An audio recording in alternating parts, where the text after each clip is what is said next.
Hello everyone, I hope so आप सब एकदम बढ़िया होंगे। मेरा नाम है दिशा सक्सेना और आज की वीडियो में हम लोग डिस्कस करेंगे अबाउट इक्वालिटी। इस वीडियो से आपके एनसीईआरटी के तीन चैप्टर्स कंप्लीट हो जाएंगे।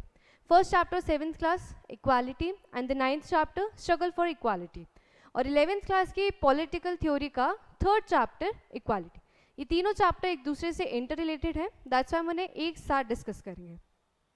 इक्वालिटी क्या होती है, इसका स्ट्रगल क्या था, हमने कैसे इक्वालिटी को हमारे यहाँ पे करवाया, क्या इसके लॉ प्रोविजंस हैं हमारे कॉन्स्टिट्यूशन में मेंशन्ड है, कहाँ कहाँ इसके बारे में बात की गई है, क्या इक्वालिटी के डायमेंशंस हैं, इन सब चीज़ों पे आज हम लोग डिस्कस करेंगे डिटेल में। What is equality? इक्वालिटी क्या होती है? समानता। हमारी सोसाइटी में बहुत ज़्यादा डाइवर्सिटी है, रिलीजन्स अलग है, कितने सारे हैं, रिलीजन कितने हैं, कास्ट है अलग अलग है, ऑक्यूपेशन पे डिवाइड है, बहुत सारी डाइवर्सिटी है। जब उन अलग अलग डाइवर्सिटी के लोग, अलग रिलीजन के, अलग कास्ट के, अलग ऑक्यूपेशन के लोगों को जब इक्वली ट्रीट किया जाएगा, जब उन्हें उनका हक दिया जाएगा, तो वो चीज़ हो जाएगी इक्वालिटी में। जब उन्हीं के ऑक्यूपेशन को, कास्ट को, रिलीजन को बेसिस लेके उनके साथ जब डिस्क्रिमिनेशन होगा, तो वो हो जाएगा इनइक्वालिटी। हमारे यहाँ पे सबसे ज़्यादा कॉमन यही फैक्टर होते हैं। बेसिस, कास्ट के बेसिस पे हमारे पे बहुत ज़्यादा डिस्क्रिमिनेशन होता है। पहले के टाइम पे अनटचेबिलिटी थी, जो हमारे लोअर कास्ट पीपल थे उनके साथ कितनी ज़्यादा छुआछूत बोलते थे कि वो छुए नाम है, हम लोग अशुद्ध हो जाएंगे, ये चीज़ चलती थी।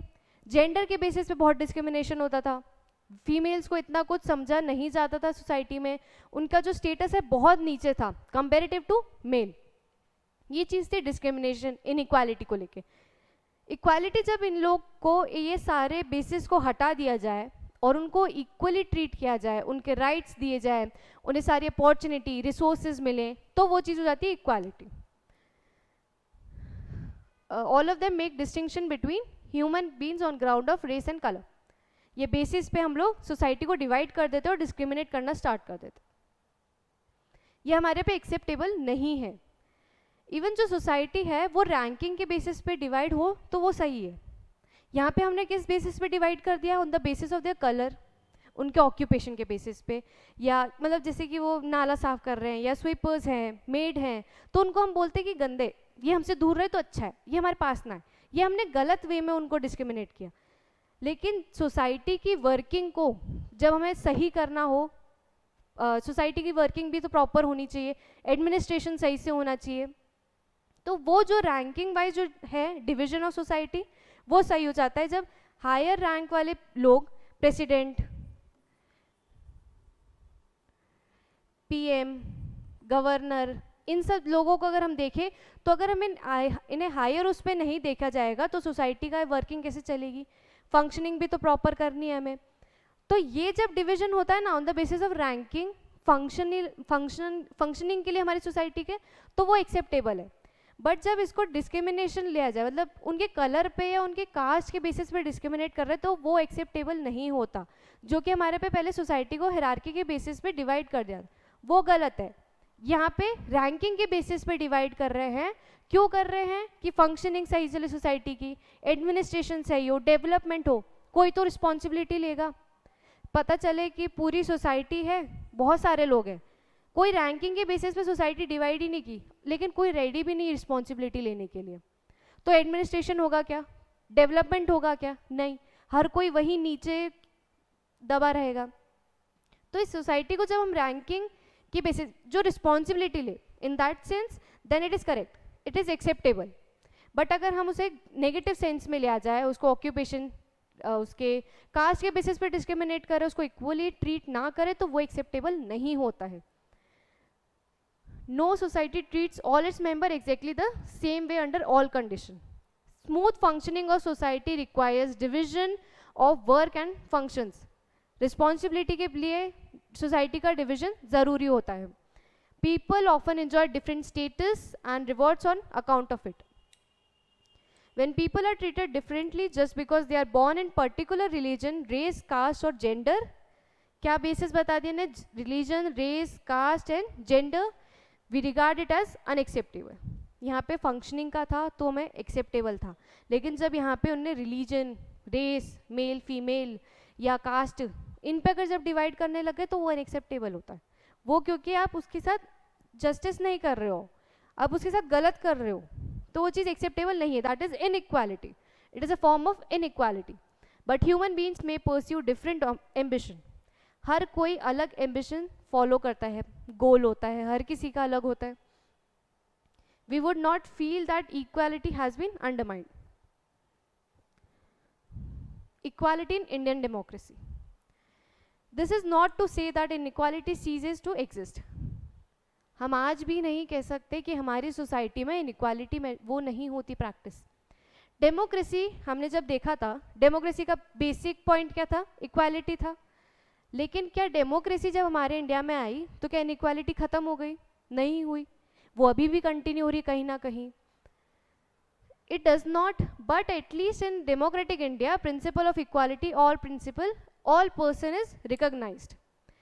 ये खत्म नहीं हुआ, लेकिन एटलीस्ट इक्वालिटी का प्रिंसिपल रिकॉग्नाइज तो किया जा रहा है अभी। पहले के उस टाइम पे इतना नहीं देखा जाता था इस चीज़ को कि इक्वालिटी चाहिए हमें, ठीक है जैसा चल रहा है चलने दो, कोई दिक्कत नहीं है हमें। लेकिन जब से डेमोक्रेसी आई, कम एटलीस्ट जो प्रिंसिपल है इक्वालिटी का वो रिकॉग्नाइज किया गया। पहले कोई लॉ भी नहीं था इस चीज़ से रिलेटेड। इसके बाद काफ़ी सारे कॉन्स्टिट्यूशन में हमने एक्ट ऐड किए, आर्टिकल्स ऐड किए, काफ़ी सारी चीज़ें कॉन्स्टिट्यूशन में ऐड की गई to protect people from discrimination. This recognition of equality include some of the following provision. अब हम इसके प्रोविजन देख लेंगे कि क्या क्या कॉन्स्टिट्यूशन में मेंशन है।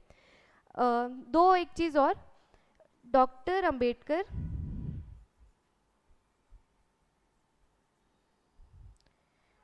एंड गांधी जी, इनकी आइडियोलॉजी क्या थी उस टाइम पे? डॉक्टर अंबेडकर चाहते थे कि फ्रीडम तो ठीक है हम ले लेंगे, फ्रीडम से पहले हमें इक्वालिटी लानी है हमारी सोसाइटी में। इनके थॉट्स का थोड़ा कॉन्फ्लिक्ट था।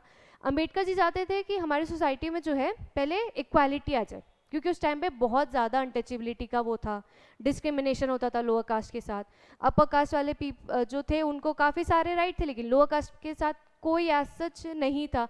उन्हें मंदिर नहीं जाने दे रहे हैं, बेसिक राइट भी नहीं थे कि पानी ले ले वेल में से, सेम रोड से चले जाएं, बहुत ज़्यादा दिक्कत थी। तो अंबेडकर जी चाहते थे कि ये चीज़ पहले हो ना, फ्रीडम हम बाद में ले लेंगे। जब हमारे देश के लोग को ही इक्वालिटी नहीं मिल रही है तो वो फ्रीडम लेके भी क्या करेंगे, पहले उन्हें तो इक्वालिटी दो। लेकिन गांधी जी का वहीं पे कहना था कि हम पहले फ्रीडम ले लेते, फ्रीडम के लिए हम लड़ लेते हैं, इक्वालिटी तो हमारे घरेलू मामला है, इसको हम बाद में कर लेंगे सॉल्व। लेकिन जब तक ये ब्रिटिशर्स का राज हम पे से नहीं जाएगा हम लोग कहीं पे भी ध्यान नहीं दे पाएंगे। तो ये इनके थॉट का एक कॉन्फ्लिक्ट चलता था। अंबेडकर जी चाहते थे कि पहले हो जाए, गांधी जी चाहते थे कि फ्रीडम के बाद हम कर ले, ये चीज़ देखी जा सकती है। Okay, the recognition of equality includes some of the following provision. Constitution में कैसे? Every person is equal before the law, everyone is equal before the law. कोई भी लॉ के सामने बड़ा नहीं है या छोटा नहीं है, हर कोई एक ही लेवल पे है, हर कोई एक ही लेवल पे, कोई ऊपर नहीं है तो कोई नीचे नहीं, सब एक ही लेवल पे है, ठीक है। यहाँ पे जो even president, governor, prime minister, इन लोगों की पावर भी हमारे कॉन्स्टिट्यूशन में मेंशन्ड है, ये भी लॉ से ऊपर नहीं है। इनको भी वर्क करना पड़ेगा उस कॉन्स्टिट्यूशन में जो लिखा है उसके अकॉर्डिंग ही, उसमें जो उनकी पावर डिस्क्राइब की गई है उसी के अकॉर्डिंग उनको वर्क करना है, उससे ज़्यादा वो नहीं कर सकते हैं। अपनी कॉन्स्टिट्यूशन में रिटर्न है सिर्फ वही करना है, जो उसमें नहीं लिखा उसके अगेंस्ट अगर जा रहे हैं आप तो वो भी एक्सेप्टेबल नहीं होता। हर कोई इक्वल है, फिर भले आप कोई भी हो, प्रधानमंत्री क्यों ना हो या कोई स्वीपर क्यों ना, हर कोई एक सेम लेवल पे लिया जाता है। No person can be discriminated against on the basis of their religion, race, caste, place of birth, whether they are female और मेल। किसी भी बेसिस पर आप डिस्क्रिमिनेशन नहीं कर सकते हैं। Every person has access to all public places. पहले तो नहीं था, जैसे लोअर कास्ट को नहीं जाने देते, बाथिंग आर्ट्स में नहीं, रोड्स नहीं, वेल से पानी नहीं ले सकते, मंदिर नहीं जा सकते, मार्केट में नहीं जा सकते। तो ये चीज़ हमने अब मेंशन कर दी हमारे कॉन्स्टिट्यूशन में कि आपको माननी पड़ेगी। अब तो कॉन्स्टिट्यूशन में लिखा है, लॉ बना दिया। जब तक लॉ नहीं बनता इंडिया के लोग नहीं मानते, वो नहीं सुनते किसी की, उनको फिर अपने मन की करनी होती है। फिर जब उस चीज़ का लॉ बन गया कि हाँ अगर आप ऐसे नहीं करोगे तो एक पनिशेबल ऑफेंस है, ठीक है। Untouchability has been abolished, untouchability को अबॉलिश कर दिया गया, पहले बहुत ज़्यादा थी। आर्टिकल 17 में मेंशन्ड है ये चीज़ कि आप अनटचेबिलिटी प्रैक्टिस नहीं कर सकते, it's a punishable offence. Part 3 of constitution, जिसमें हमारे यहाँ पे फंडामेंटल राइट्स के बारे में बताया गया। तो ये आर्टिकल 17 किसमें? Part 3 fundamental right. ये हमारा एक फंडामेंटल राइट है जिसको गवर्नमेंट को पूरा करना ही पड़ेगा। अगर नहीं होता है तो हम सुप्रीम कोर्ट या हाई कोर्ट में जाके उसके अगेंस्ट केस कर सकते हैं। The two ways in which the government has tried to implement the quality that is guaranteed in the constitution is first through laws and second through government program। पहला तो क्या हो गया, laws के through उनने ट्राई कर लिया कि जो इक्वालिटी है वो हम कैसे गारंटी कर दें, लॉज के थ्रू। ये उनने लॉज बना दिए, आर्टिकल 17 में आ गया इक्वालिटी बिफोर लॉ, लॉ आ गया आर्टिकल 14 में, इसके बारे में बात की उन्होंने आर्टिकल 14 में। ठीक है, इवन रिलीजन को लेके भी 28 29 में इन्हें डिस्कस किया हुआ है। Okay, and second through government programmes. One of the steps include the mid day meal scheme. एक जो उन्हें गवर्नमेंट प्रोग्राम का बताया है वो बताया है one of the step include mid day meal scheme. Schools में मिड डे मील प्रोवाइड की जाती है, ये एक गवर्नमेंट का इनिशिएटिव है ताकि जो पहले क्या था कि जो लोअर कास्ट के पीपल थे उनके बच्चे अगर स्कूल में जा रहे हैं ना तो वो हाई कास्ट के बच्चों के साथ बैठ नहीं सकते, एक क्लास में पढ़ नहीं सकते, उनके साथ बैठ के खा नहीं सकते। ठीक है, उस चक्कर में कुछ तो इवन स्कूल भी नहीं जाते थे कि उन्हें फील होता था कि हमारा फ़ायदा क्या है, उनको बहुत ज़्यादा ऐसे ह्यूमिलेटिंग इंसल्टिंग फील होता था, तो स्कूल छोड़ देते थे। फिर गवर्नमेंट की एक स्कीम मिड डे मील ने काफ़ी सारे चीज़ों पे वर्क किया, जैसे कि इसने पहले तो मैल न्यूट्रिशन बहुत ज़्यादा था उस टाइम पे, क्योंकि इतनी वेल्थ नहीं होती है जो लोअर कास्ट पीपल होते, तो उनके बच्चे स्कूल में जा रहे, एटलीस्ट एजुकेशन भी मिल रही है उन्हें, साथ साथ उनका जो न्यूट्रिशन लेवल है वो भी कंप्लीट हो रहा है। एक उनने लेवल बता दिया, वो एक चीज़ भी और क्लियर कर दी कि हाई कास्ट और लो कास्ट के जो बच्चे हैं वो भी सब एक साथ बैठ के खाएंगे, तो इनइक्वालिटी ख़त्म हुई। Tamil Nadu was the first state, Tamil Nadu जो था पहला स्टेट था जिसने मिड डे मील स्कीम को इम्प्लीमेंट किया था इन 2001 में। Supreme court asked all state government to begin, फिर सुप्रीम कोर्ट ने हर स्टेट से बोला कि आपको 6 महीने के अंदर अंदर within 6 months you have to implement this scheme into your states. Still there is a big difference in our country. फिर भी इतना सब करने के बाद भी काफ़ी सारे डिफरेंसेस हैं हमारे यहाँ पे। ओके, बिटवीन स्कूल काफ़ी सारे डिफरेंसेस हैं। जो रिच अटेंड करेंगे ना स्कूल, उसमें काफ़ी फैसिलिटी होंगी, बस भी होंगी, वो भी एकदम एसी वाली होंगी, क्लासेस भी एकदम बढ़िया होगी, एकदम सब एक स्पोर्ट्स इक्विपमेंट्स आ रहे होंगे, स्मार्ट बोर्ड वाली क्लास होगी, बुक्स उनको वहीं पे अवेलेबल की जा रही है, सब चीज़ उनको बहुत ज़्यादा अच्छी मिलेगी। रिच स्टूडेंट्स जो स्कूल अटेंड करते थे, वहीं पे जब हम देख लें गरीब लोगों का, तो कुछ तो इवन गवर्नमेंट स्कूल भी नहीं अफोर्ड कर पा रहे, और कुछ जो गवर्नमेंट स्कूल जा रहे हैं उनकी हालत बहुत ख़राब है, बिल्डिंग टूट रही है, कहीं से पानी टपक रहा है, नीचे ज़मीन पर पड़ रहे हैं, ये चीज़ें हैं। Even today there are several schools in the country in which Dalit children are discriminated. काफ़ी सारे आज भी स्कूल हैं जहाँ पे डिस्क्रिमिनेट किया जाता है दलित चिल्ड्रंस के साथ। One of the main reason for this is the attitude change very slowly. ये हमारे किस में आ गया है, डिस्क्रिमिनेट करना, लोअर कास्ट पीपल, दलित्स को हमेशा अलग समझना, अपने से अनटचेबल समझना, ये हमारे एटीट्यूड में आ गया, ये हमारे माइंडसेट में आ गया। जब तक ये एटीट्यूड चेंज नहीं होगा, ये माइंडसेट चेंज नहीं होगा ना, तब तक ये सारी सिचुएशन भी नहीं बदलेगी। लेकिन ये एटीट्यूड वगैरह बदलना बहुत स्लो प्रोसेस होती है, तो बहुत टाइम लगता है इस चीज़ को बदलने में। It is only when people begin to believe that no one is inferior, ये तभी पॉसिबल है जब हर कोई समझ पाएगा कि कोई सुपीरियर और कोई इन्फीरियर नहीं है, हर कोई एक ही है यहाँ पे, and that every person deserve to be treated with dignity. With dignity, everybody deserves to be treated. That present attitude can change, establishing equality in democratic societies continuous struggle. आज भी establishing equality in democratic society is a continuous struggle. क्योंकि attitude के वजह से बहुत ज़्यादा difficulties हो रही हैं. Issues of equality in democracies. अब डेमोक्रेसी जो डेमोक्रेटिक कंट्री है वहाँ पे इक्वालिटी के क्या इशू आते हैं वो देखते हैं. In the United States of America, the African Americans whose ancestors were the slaves who were brought over from Africa continue to describe their lives today as largely unequal. किसकी story बताइए यहाँ पे? USA की, जहाँ पे Africans and Americans के बीच में बहुत ज़्यादा होता. हमने पहले चैप्टर में भी पढ़ा था कि कैसे यहाँ पे डिस्क्रिमिनेशन किया जाता है black and white. Racial basis पे यहाँ पे बहुत ज़्यादा डिस्क्रिमिनेशन हो रहा है. यहाँ पे जो वाइट होते हैं जिनका कलर फेयर होता है, गोरे होते हैं ना जो, वो बहुत सुपीरियर होंगे, उन्हें हर चीज़ का राइट है. और जो काले होंगे ब्लैक पीपल, वो उनको कुछ नहीं समझाएंगे, कुछ भी नहीं समझते. इवन वहाँ पे जो पब्लिक टैप वाटर्स होते हैं ना जहाँ पे हर कोई पानी पी सकता है, वहाँ पे भी उन्होंने डिवाइड कर दिया है. ये जैसे यहाँ पे टैप है तो उन्होंने बोल दिया है कि यहाँ पे सिर्फ वो पियेंगे जो गोरे हैं, और यहाँ पे से जहाँ पे एकदम प्योर वाटर भी नहीं आ रहा है वहाँ पे से ब्लैक पियेंगे. उनने ऐसे डिवाइड कर दिया है, यहाँ वाइट पियेंगे तो यहाँ ब्लैक पियेंगे.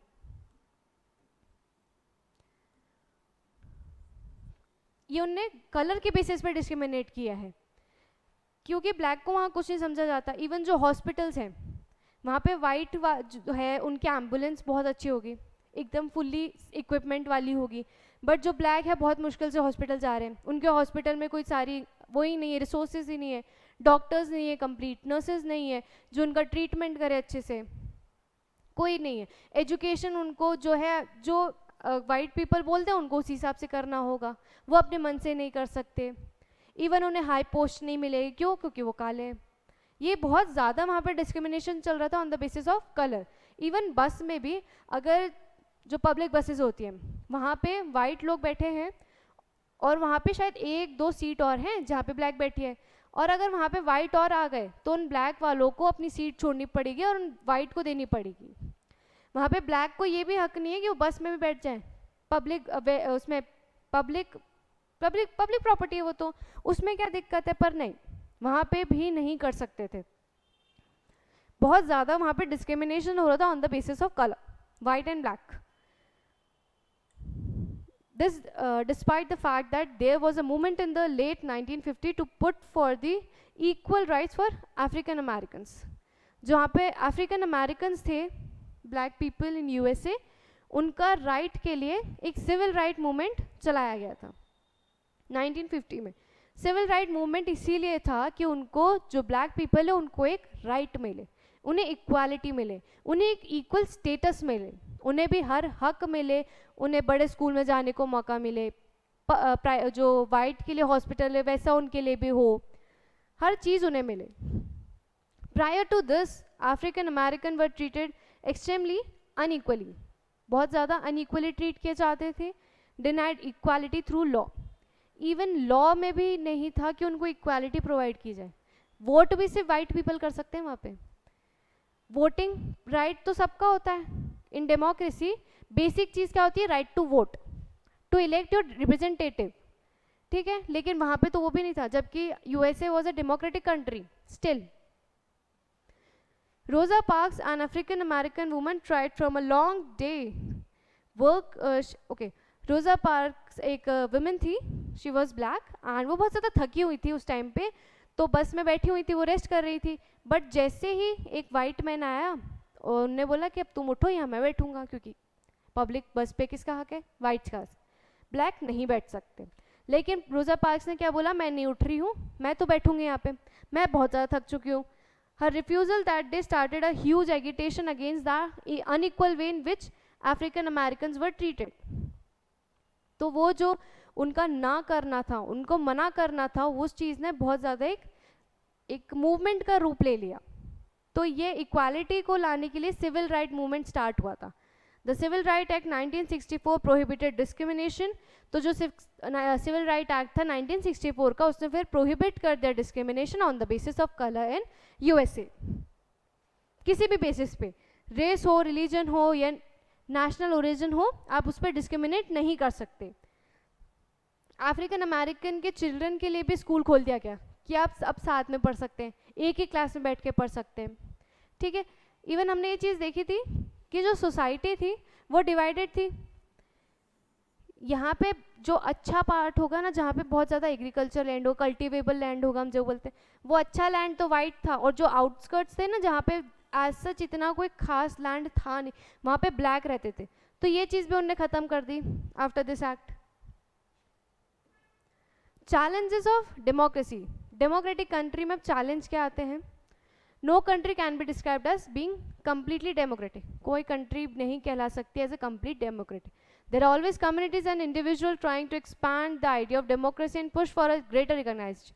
हमने पहले देखा कि इक्वालिटी आज भी एटीट्यूड के चक्कर में नहीं मिल रही है कंप्लीटली, आज भी इनइक्वालिटी है, डिस्क्रिमिनेशन कहीं ना कहीं प्रैक्टिस हो रहा है।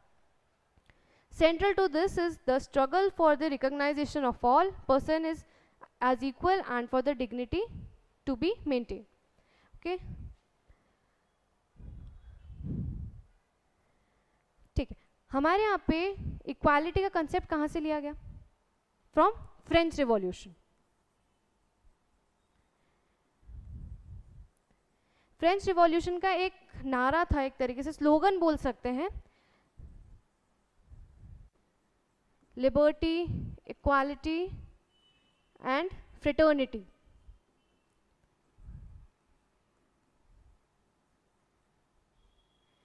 हमें इक्वालिटी लानी है, लिबर्टी लानी, इक्वालिटी लानी है, और फ्रेटर्निटी यानी कि भाईचारा, ब्रदरहुड। ये था फ्रेंच रिवॉल्यूशन का स्लोगन।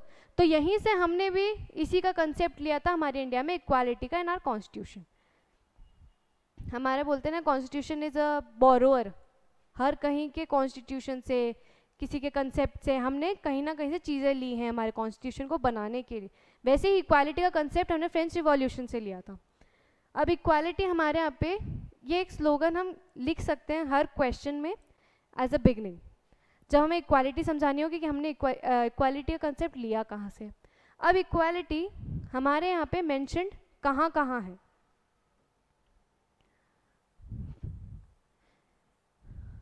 हमने देख लिया कि हमने ये इक्वालिटी का कंसेप्ट बोरो कहाँ से किया है। अब इक्वालिटी हमारे में लिखी है प्रियम्बल में। प्रियम्बल क्या होता है?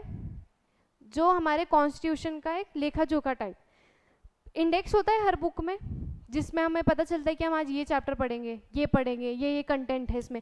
उसी तरीके का होता है preamble as a for a constitution, उसका summary type.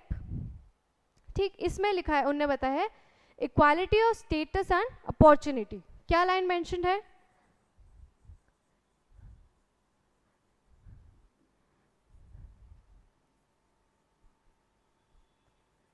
Quality of status and opportunity, हर किसी को सेम अपॉर्चुनिटी मिले। ठीक है, तो ये हमारे यहाँ पे प्रियम्बल में बताया कि equality of status and opportunity की हम बात कर रहे हैं, प्रियम्बल में दिया है। और कहाँ दिया है हमारे?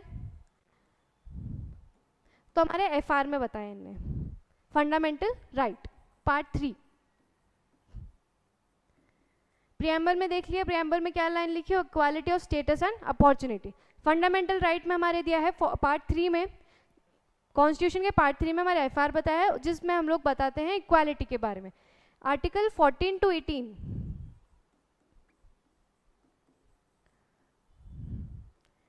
it completely talks about right to equality, okay, in TPSP also हम बात करते हैं इक्वालिटी की। ठीक है, यहाँ हमने देख लिया कि हमारे कॉन्स्टिट्यूशन में मेंशन्ड है इक्वालिटी के बारे में। हमने कहाँ से फॉलो लिया है? French revolution. क्या स्लोगन है? लिबर्टी, इक्वालिटी एंड फ्रेटर्निटी, वहाँ से लिया। प्रियम्बल में क्या लिखा है? Equality of status and opportunity. FR में article 14-18 completely talks about right to equality. इसका मतलब इवन जो हम इसको डिफाइन करते हैं वो भी ऐसे ही करते हैं, लिखते ही यही लाइन है, राइट टू इक्वालिटी।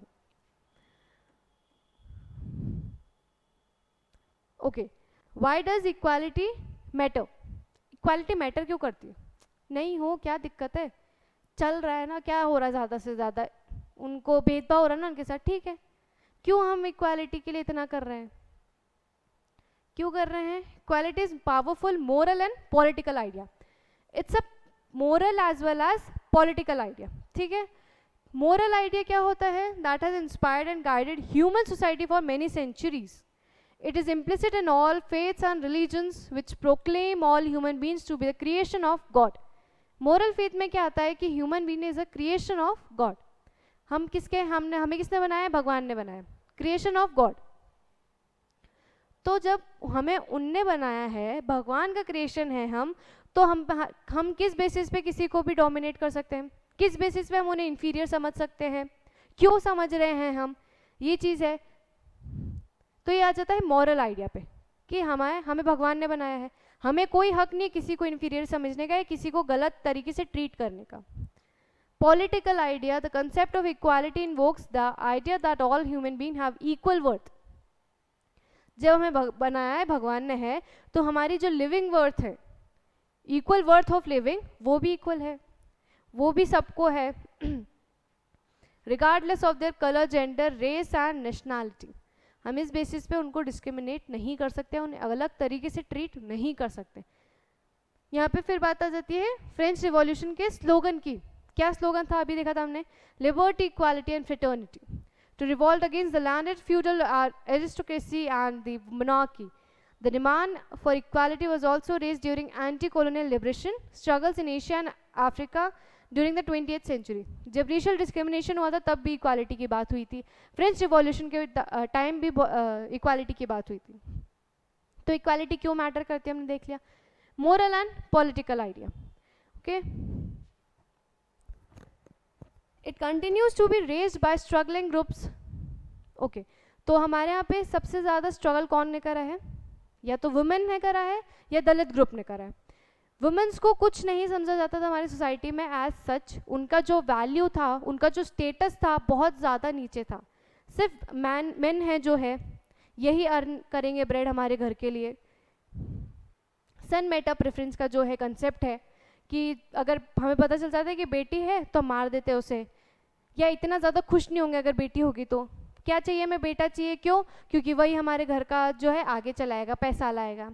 विमेंस को कुछ नहीं समझते, दलित्स को कुछ नहीं समझते थे, क्योंकि जो हाई कास्ट पीपल है जैसे कि ब्राह्मण, क्षत्रिय, ये लोग बहुत ज़्यादा हाई हो जाते थे, ये लोग फिर डिस्क्रिमिनेट करते थे. तो इन लोगों के लिए हमने फिर कॉन्स्टिट्यूशन में एक्ट्स डाले, लॉज डाले, रिजर्वेशंस करा. क्यों करा? कि इन लोग का अपलिफ्टमेंट हो. बहुत ज़्यादा हम लोगों ने इन्हें दबा दिया है, हम लोगों ने इनको दबा दिया है कम्प्लीटली कि ये लोग उठ नहीं पा रहे हैं. तो इनको उठाने के लिए, इनको एक बार अपलिफ्टमेंट के लिए हमने रिजर्वेशंस का प्रोविजन दिया था.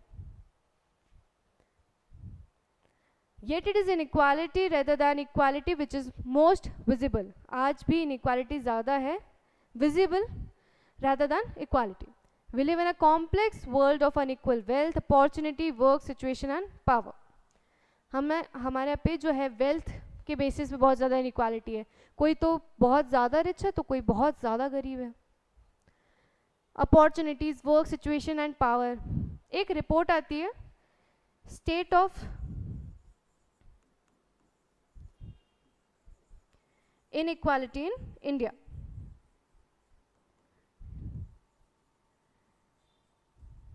ये है एक रिपोर्ट है. काफ़ी सारी रिपोर्ट आती है हर मैटर को लेके जो कि परसेंटेज बताते हैं हमारे यहाँ पे. वैसी ही एक रिपोर्ट है state of inequality in India. ये बता रही है वेल्थ कंसंट्रेशन के बारे में कि वेल्थ का क्या कंसंट्रेशन. हमने देख लिया कि वेल्थ के बेसिस पे, पे के बेसिस पे, वेजेस के बेसिस पे भी डिस्क्रिमिनेशन होता है, इनइक्वालिटी है. अमीर के पास बहुत ज़्यादा है, गरीब के पास बहुत है. तो जो वो इनकम इनइक्वालिटी है वो ये चीज़ कैलकुलेट करती है वेल्थ कंसंट्रेशन के बारे में. तो इसमें रूरल में बताया था कि 7.1% है वेल्थ का कॉन्सेंट्रेशन एंड अर्बन में 44% है. इस रिपोर्ट में बता रहे थे कि कितना ज़्यादा वेल्थ का कंसंट्रेशन है, रूरल में कितना कम है और अर्बन में कितना ज़्यादा है. ओके. एक पॉवर्टी को लेकर एक दो और रिपोर्ट्स आती है, मल्टी डायमेंशनल रिपोर्ट इंडेक्स. उन चीज़ों से भी हम देख सकते हैं कितनी ज़्यादा हमारे यहाँ पे पॉवर्टी है कि और क्या क्या डायमेंशंस वो इंडेक्स को लाने के लिए करते हैं, वो चीज़ भी देखेंगे आगे. Equality of opportunities, equality of opportunity. हमने जो एक पहले सबसे पहले एक फोटो देखी थी बिगनिंग में एकदम,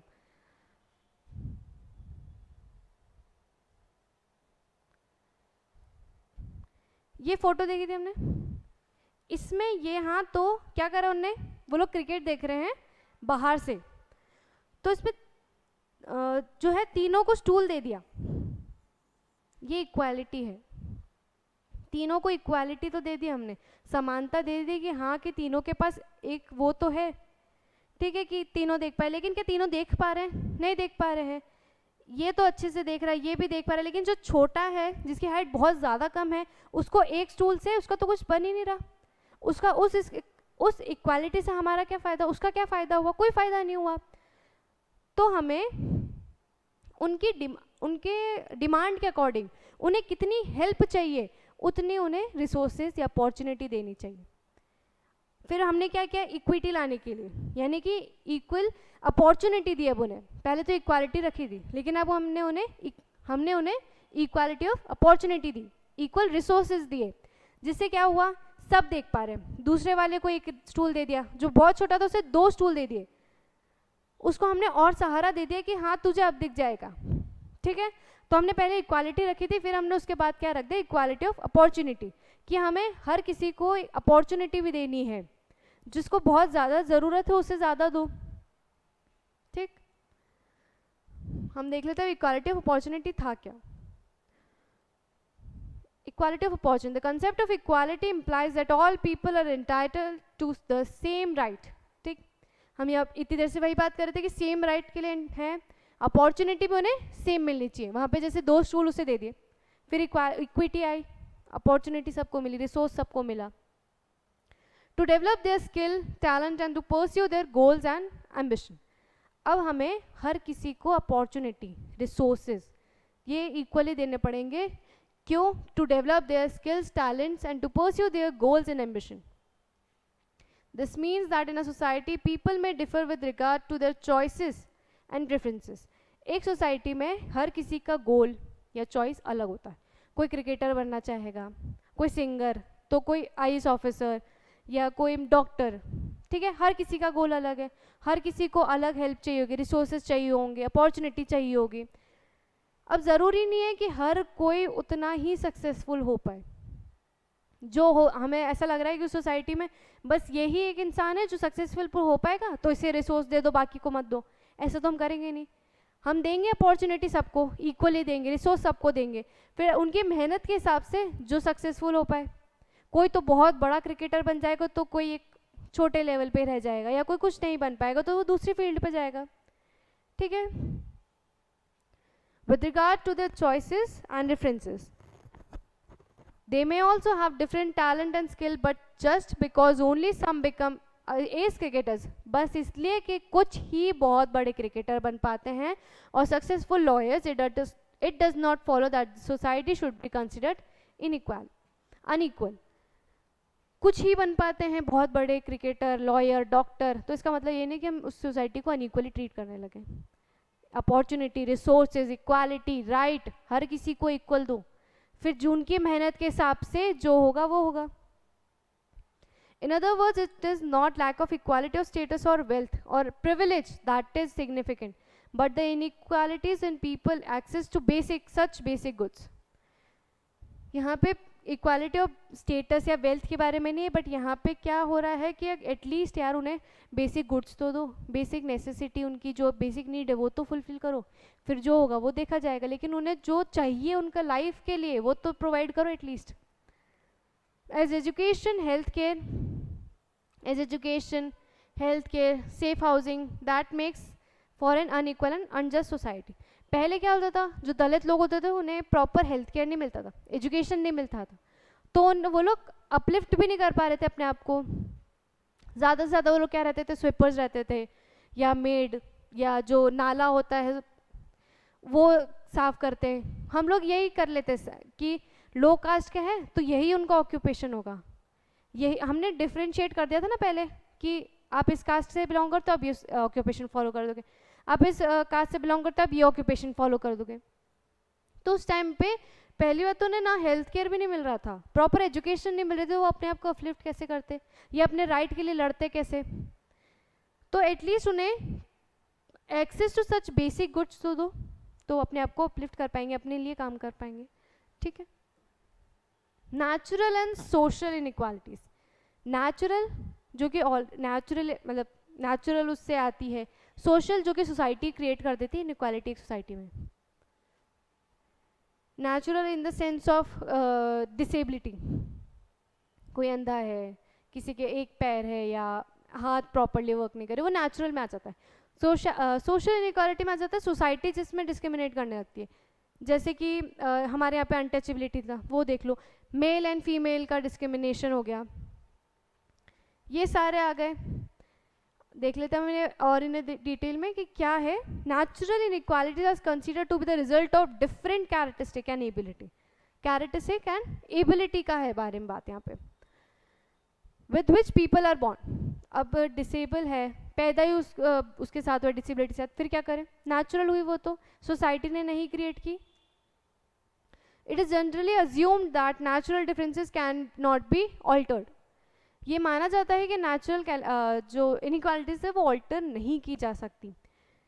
social inequalities on the other hands are those created by the society. Another problem which arises with the idea of natural differences is that some differences which could be considered natural need no longer be seen as unalterable। लेकिन आजकल के time पे पहले क्या हम बोल रहे हैं यहाँ पे कि नेचुरल इनइक्वालिटी तो ऑल्टरेबल ही नहीं है, डिसेबिलिटी ऑल्टरेबल नहीं है। अगर इंसान उस डिसेबिलिटी के साथ पैदा हुआ है तो उसे लाइफ लॉन्ग वैसे ही करना पड़ेगा, झेलना पड़ेगा उस चीज़ को, या उसको सारे रिसोर्सेज नहीं मिलेंगे, अपॉर्चुनिटी नहीं मिलेगी, या वर्क करने के लिए उतना अच्छा वो चीज़ नहीं मिलेगी, ठीक है, ऐसा तो नहीं है। लेकिन आज के टाइम में जो एडवांसेस हो रहे हैं, एडवांसमेंट हो रहा है हमारी टेक्नोलॉजी में, साइंस में, अगर आपके पास पैर नहीं है तो आप में एक नया पैर लग सकता है आपके में, right, advancement of science. Blind people भी इवन वर्क कर पा रहे हैं, ठीक है, इवन जो ब्लाइंड पीपल के एग्ज़ाम्स देते हैं, ब्लाइंड लोग, डिसेबल्स लोग के एग्ज़ाम होते हैं, ये सब बता रहा है कि हमारे यहाँ पे आजकल एडवांसमेंट इतना हो गया टेक्नोलॉजी का कि ये चीज़ हम नहीं बोल सकते अब कि नेचुरल इनइक्वालिटी जो है, डिसेबिलिटी जो है वो ऑल्टरेबल नहीं है, हम लोग इन्हें ऑल्टर कर सकते हैं, व्हील चेयर का ऑप्शन होता है, ये सारे, इवन पैरालंपिक्स हम लोग देखते हैं जिसमें डिसेबल लोग ही पार्टिसिपेट करते हैं, कितने अच्छे से वो जो साइंस का वो है क्रिएशन है उसको यूज़ करते हुए अपनी क्रिएटिविटी दिखाते हैं, अपना टैलेंट शो आउट करते हैं, right. Famous physicist Stephen Hawkins ये है, कैन हार्डली मूव और स्पीक, ये इतने ज़्यादा वो थे डिसेबल कि हार्डली बोल या चल सकते थे, बहुत ज़्यादा इनको दिक्कतें थी, लेकिन इनने इतना कंट्रीब्यूशन दिया अपने साइंस में, he made major contribution in science, इन्हें काफ़ी सारी जो है स्टडी के बारे में बताया था हमें। It would seem unjust to most people today disabled people are denied necessary help, ये अब अनजस्ट होगा, ये एक तरीके से इनइक्वालिटी माना जाएगा अगर डिसेबल पीपल को प्रॉपरली ट्रीट ना किया जाए तो। The effect of their disability और a fair reward for their work on the ground that are naturally less capable, अब उन्हें एटलीस्ट उतना रिवॉर्ड मिलेगा क्योंकि आज इतना एडवांसमेंट हो गया कि वो अपने लिए वर्क कर सकते हैं, वो खुद की भी हेल्प कर सकते हैं, हम उन्हें हर टाइम किसी और की हेल्प नहीं चाहिए, वो अपने लिए अपना काम कर सकते हैं, ठीक। 3 डायमेंशंस ऑफ इक्वालिटी। अब इक्वालिटी के भी हमारे यहाँ पे 3 डायमेंशंस हैं, तो क्या क्या डायमेंशंस हैं, एक तो पॉलिटिकल, सोशल, इकोनॉमिक, ये हमारे यहाँ पे 3 डायमेंशंस हैं जिसके बेसिस पे इक्वालिटी डिवाइडेड। पॉलिटिकल में हम लोग क्या बोल सकते हैं कि हमें पॉलिटिकल इक्वालिटी चाहिए, राइट टू स्पीक हो, फ्रीडम हो, राइट टू सिटीजनशिप, राइट, ये सब क्या आ जाते हैं, फ्रीडम टू एक्सप्रेस, हमें अपने आप को एक्सप्रेस करने का मौका मिले, राइट टू स्पीच, ठीक है, ये सब आ जाते हैं हमारे पॉलिटिकल में।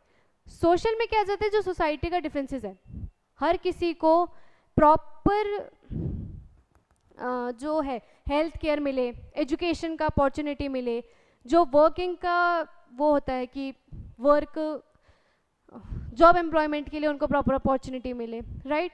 इकोनॉमिक में कि इनइक्वालिटी, इनकम इनइक्वालिटी कितनी ज़्यादा है वो चीज़ कम हो, वो चीज़ ऑलमोस्ट ख़त्म कर दी जाए, वो चीज़ ज़्यादा होती है हमारी इकोनॉमिक में। In democratic societies political equality would normally include granting, क्या इंक्लूड करेगा, सिटीजनशिप हर मेंबर को दी जाए ऑफ आर इंडिया स्टेट, जो उनकी क्वालिफिकेशंस है, क्राइटेरिया उस बेसिस पे। Basic right such as right to vote, freedom of expression, movement and association and freedom of belief, उनका रिलीजन जो है वो अपने मन से फॉलो अप कर पाए, उस चीज़ को प्रैक्टिस कर पाए। 25 में हमारा बताया गया, आर्टिकल 25 में कि हम हमारे रिलीजन को प्रैक्टिस कर सकते हैं, कंसेस, ये सब बताया गया है। We know that considerable inequality can exist even in countries which grant equal rights to all citizens. These inequalities are often the result of differences in the resource and opportunity. ये inequality basic किस वजह से होती है, resources और opportunities की वजह से, which are available to citizens in the social and economic space. For this reason, a demand is often made for equal opportunity. this वजह से हमेशा हम लोग equal opportunity के लिए बारे में बात करते हैं। पॉलिटिकल इक्वालिटी को लेके हम लोग 2-4 आर्टिकल्स के बारे में डिस्कस कर लेते हैं।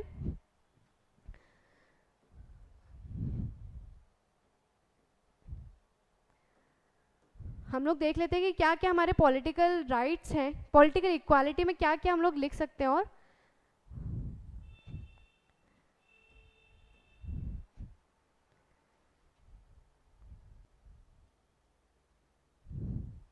ओके, पॉलिटिकल इक्वालिटी में हमने क्या क्या देखा था अभी, कि किस किस बारे में होता है, सिटीजनशिप के बारे में, freedom to speech, right to vote, जो कि एक बेसिक राइट टू वोट क्या हो जाता है, एक बेसिक डेमोक्रेटिक सोसाइटी में मानते हैं, ठीक है। एक है article 14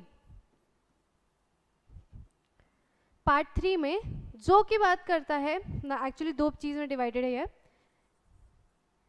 equal before law,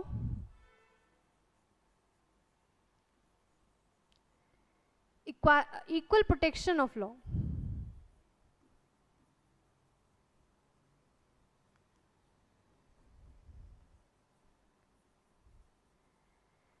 article 14 part 3 जो कि बात कर रहा है equal before law, everyone is equal before law.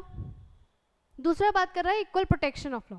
ये दो चीजें हमने एक अलग अलग कॉन्स्टिट्यूशन से लिए, ये हमने लिया है यूके से, ये हमने लिया है यूएस से।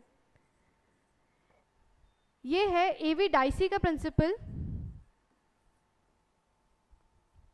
ये है एरिस्टोटल का प्रिंसिपल।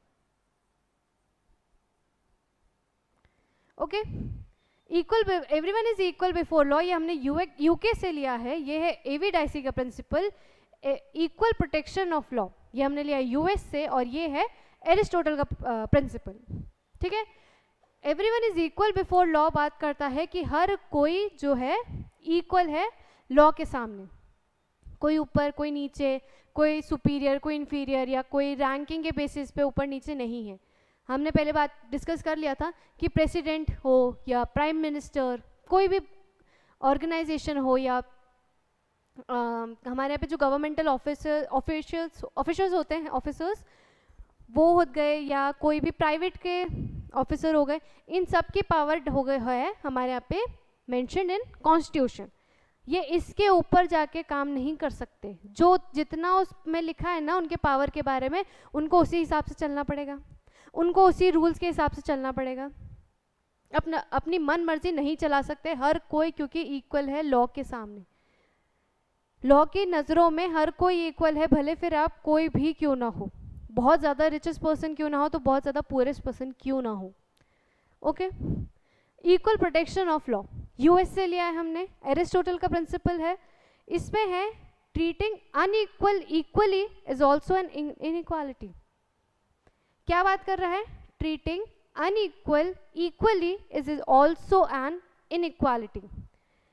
हम जब अनइक्वल लोगों को भी इक्वली ट्रीट करेंगे तो वो एक तरीके की इनइक्वालिटी हुई। कैसे हुई वो हम लोग देखते हैं।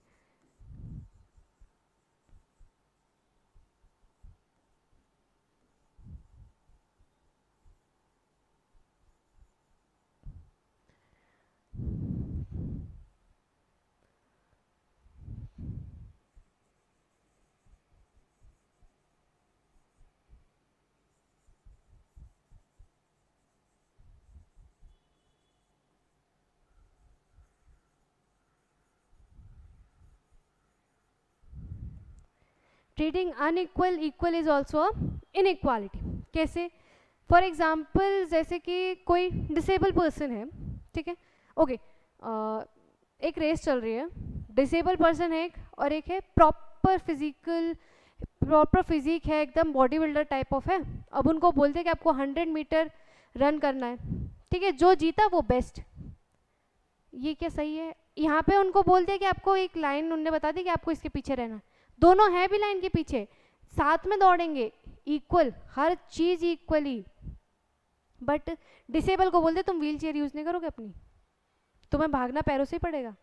इक्वली तो बोलते हैं, लेकिन क्या वो भाग पाएगा? It is an inequality. उसको उतनी बेसिक चीज़ तो चाहिए ना, वो व्हील चेयर उसके लिए एक बेसिक नेसेसिटी है, एक बेसिक नीड है. तो वहाँ पे जब अगर हम उसे एक बेसिक हेल्प नहीं देंगे तो क्या वो अपने आप को वो जीत पाएगा? वो रेस कभी नहीं जीत पाएगा. ऑब्वियसली बात है, जिसका प्रॉपर फिजिक है वो जीत जाएगा. एक और एग्जांपल ले लेते हैं कि हमने 9th क्लास के बच्चे को 6th क्लास का मैथ्स का पेपर दे दिया और 6th क्लास के बच्चे को 6th क्लास का ही पेपर दिया. 6th क्लास के बच्चे को 6th क्लास का ही मैथ्स का पेपर दिया, दोनों को इक्वली करा, लेकिन ज़्यादा कौन अच्छा परफॉर्म कर पाएगा? 9th वाला.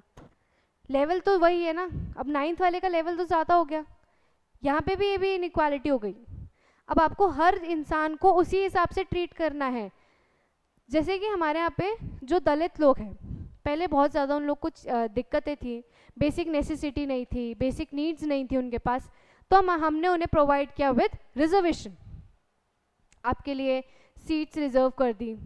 हमने देखा था कि लोकसभा में, यहाँ पे पार्लियामेंट में, सब जगह उनके लिए सीट्स रिजर्व्ड है. एजुकेशनल इंस्टीट्यूशन में भी सीट्स रिजर्व्ड है, जॉब में भी सीट्स रिजर्व्ड है. क्यों रिजर्व किया हमने?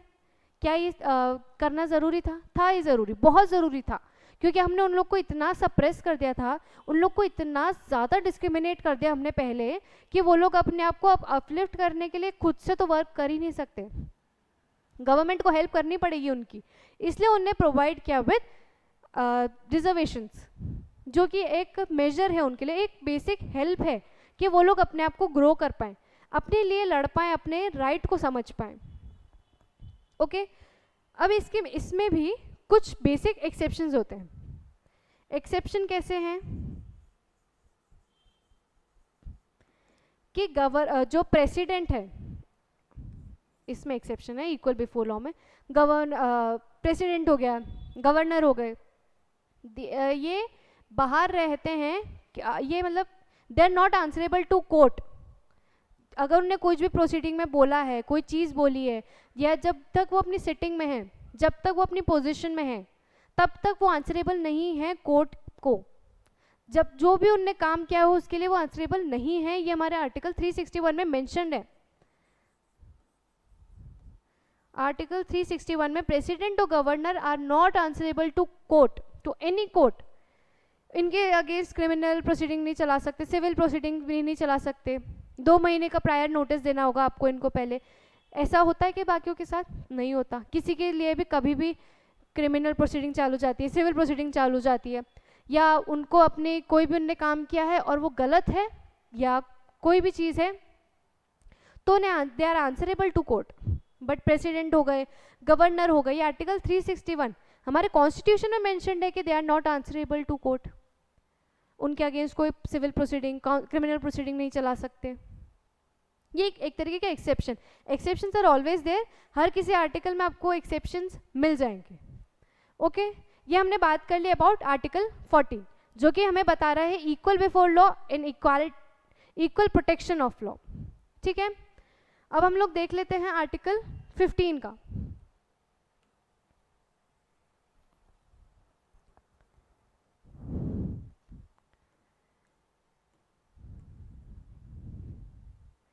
आर्टिकल 15 क्या बात कर रहा है? Prohibition of discrimination. Prohibition of discrimination ये हमारा भी एक तरीके का पॉलिटिकल इक्वालिटी ही है कि हर किसी को आप डिस्क्रिमिनेट नहीं कर सकते किसी भी बेसिस पे.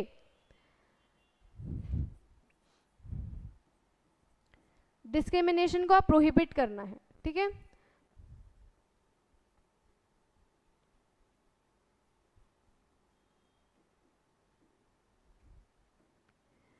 prohibit discrimination on the basis of gender, sex, caste, religion या प्लेस ऑफ बर्थ, आप किसी भी बेसिस पे डिस्क्रिमिनेट नहीं कर सकते हैं किसी को भी। ये भी हमारा एक पॉलिटिकल इक्वालिटी का बात हो जाती है, ये भी हमारे कॉन्स्टिट्यूशन में मेंशन्ड है। हमने देखा था स्टार्टिंग में कि आर्टिकल 14 से 18 तक वो बात करता है राइट टू इक्वालिटी, ठीक है, तो ये भी बात कर रहा है हमारे यहाँ पे राइट टू इक्वालिटी की। अब आप इसमें भी एक्सेप्शंस हैं कि जो गवर्नमेंट है वो स्पेशल प्रोविजंस बना सकती है। किसके लिए? वुमेन्स के लिए, SC ST के लिए। हमने पहले देखा कि कितना ज़्यादा उनको डिस्क्रिमिनेट किया गया पहले के टाइम पे, तो इनके लिए विमेन हो गई, चिल्ड्रन,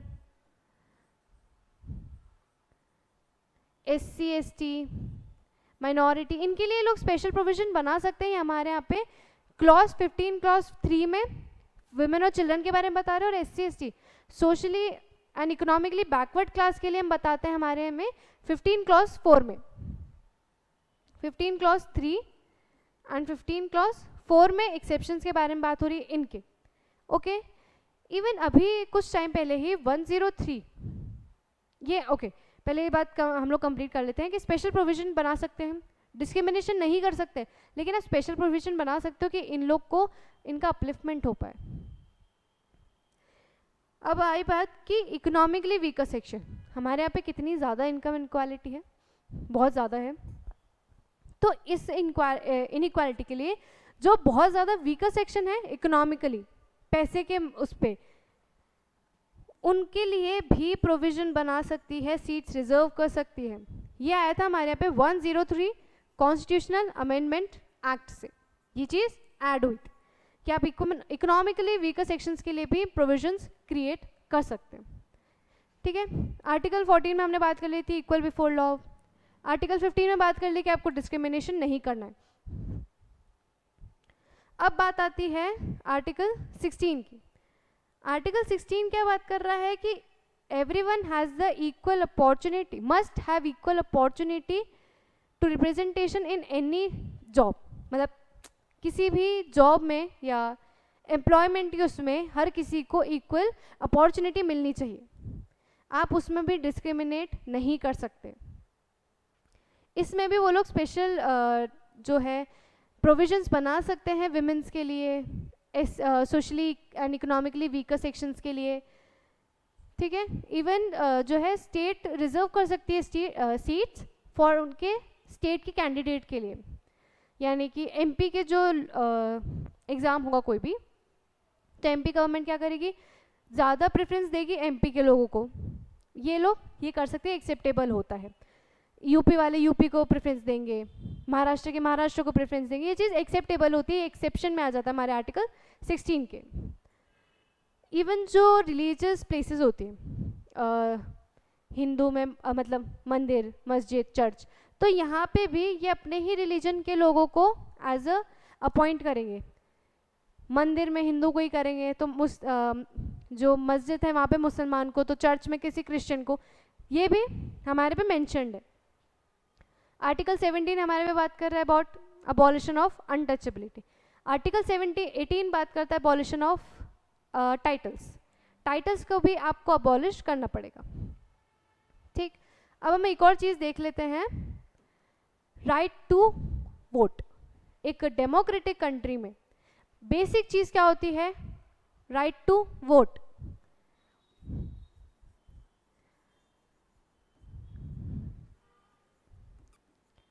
हम किसी भी कंट्री को डेमोक्रेटिक कब कहते हैं, जब हम लोग अपने रिप्रेजेंटेटिव को इलेक्ट करते हैं। इलेक्ट कैसे करेंगे, वोटिंग के थ्रू। वोटिंग कौन करेगा, जनरल पब्लिक, तो उस वोटिंग का राइट हर किसी को होना चाहिए। तो ये चीज़ आ गई right to vote, right to vote every person. अगर वो ऐसा नहीं होगा यहाँ पे कि आपने इसमें भी क्लास डिवाइड कर दी, जो अमीर लोग हैं सिर्फ उनको मिलेगी या मेल को मिलेगी, एजुकेटेड को मिलेगी। पहले तो यही होता था ना, जो एजुकेटेड है या उनके पास इतनी परसेंटेज ऑफ प्रॉपर्टी है और अपर कास्ट के हैं तो ही उनको वोटिंग राइट है। जैसे हमने देखा था अफ्रीकन अमेरिकन जो ब्लैक थे उन लोग को नहीं मिलता था वोटिंग राइट, सिर्फ वाइट्स के पास था voting right.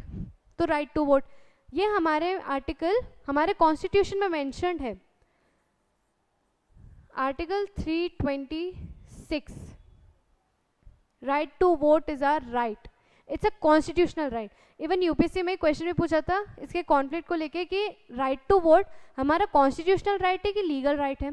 In a statement form they have asked this. ठीक है, तो ये हमारा कॉन्स्टिट्यूशनल राइट है. ये हमारा आर्टिकल 326 में मेंशन्ड है.